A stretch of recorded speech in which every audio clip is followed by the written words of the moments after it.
I've been thinking about this. There's something that's been going on for centuries. At one point, we had all of these great conquerors. Alexander the Great, Catherine the Great, and Peter the Great, and Genghis Khan, Attila the Hun, Julius Caesar. He kicked some serious ass. Vlad III, commonly known as Vlad the Impaler, or Vlad Dracul, was Voivode of Wallachia 3 times between 1448 and his death in 1476 or maybe 77, nobody really seems to know. He is often considered one of the most important rulers in the Wallachian history, a national hero of Romania. He's a personal hero of mine because he's known for impaling people. So, a voivode, by the way, is a prince, and as we'll see, Vlad, not always such a prince. He was born in Wallachia, now modern Romania, between 1428 and 1431. He was the 3rd Vlad of the House of Draculest. This was one ruling family at the time, and another ruling family was the House of Danesht. They both were descendants of the House of Basarab, the founder of Wallachia. He was the 2nd son of Vlad Dracul, who became the ruler of Wallachia in 1436. Vlad and his younger brother Radu, they were held as hostages in the Ottoman Empire to secure their father's loyalty to the Ottomans.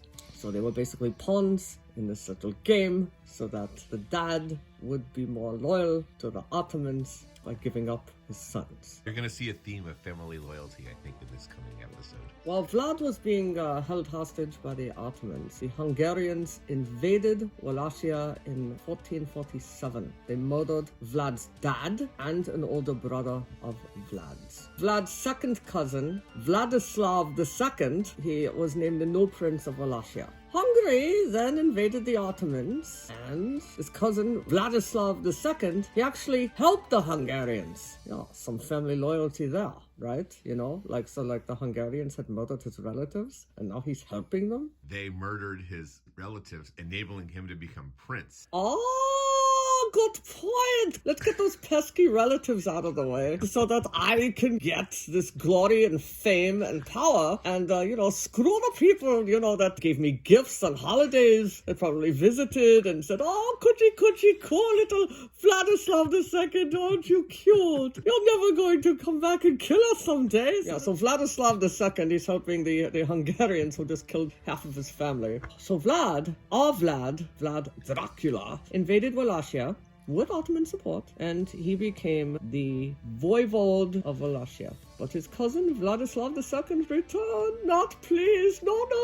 Can't take any of the power away from me, dude. So Vlad Dracul, he had to seek refuge in the Ottoman Empire, and later he would actually even be living in Hungary. Relations between Hungary and Vladislav II of Wallachia, they later broke down. No big surprise there, right? In 1456, Vlad Dracul again invaded Wallachia, this time with Hungarian support. Like we're in a pinball machine, we're just going back and forth and back and forth and back and forth. So now Vlad Dracul is like all in good with the Hungarians because Vladislav and Hungary had a falling out. So Vlad's okay now with Hungary.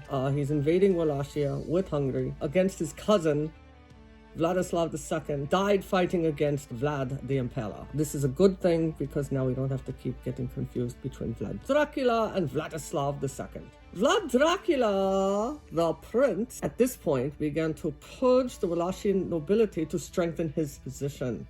Vlad, enemy number 1, the Transylvanian Saxons, who were German traders who came to the area. The Saxons were Catholic. Vlad wasn't a fan of that since he was into the Roman Orthodox Church, being the super religious guy that he was. But the Saxons were supportive of the Habsburg King of Hungary. Vlad favored a family called the Hunyadis. They went against the monarchy. Vlad favored the Hunyadis because guess why? They helped Vlad get into power. In 1457, there was a big old showdown between the Saxons and Vlad. The Saxons supported 2 threats of Vlad. Threats in terms of taking over the throne. There was half-brother Vlad the Monk. There's another Vlad that we have to deal with. And some dude named Dan III. Dan met with one heck of a fate. Dan was forced to dig his own grave before being beheaded. This brouhaha was when Vlad first did his impaling thing.